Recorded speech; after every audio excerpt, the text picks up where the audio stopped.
Kozjanski park je v projektu Doživi kapele, projektni partner. V višini 5000 evrov bomo nabavili didaktične pripomočke za izvedbo izobraževalnih in drugih delavnic, predvsem na temo naravovarstva. V samem projektu pa predvsem sodelujemo zaradi tega, ker smo že v preteklosti z projektom Life Amphikom obnavljali habitate za dvoživke na območju naravnega spomenika Jovsi in ker smo tik pred podpisom pogodbe o sofinanciranju in že v sami izvedbi projekta Natura Kozjansko, financiranega iz programa Evropske kohezije, kjer bomo od leta,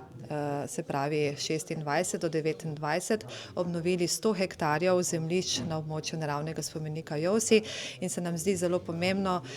na koncu koncev, da sodelujemo z lokalnim prebivalstvom, predvsem z društvi, predvsem pa tudi z občino Brežice, da imamo res močno projektno partnerstvo na vseh nivojih, tako na konkretnih aktivnostih, kot tudi v mehkih vsebinah, ki jih bomo izvajali pa v projektu Doživi kapele.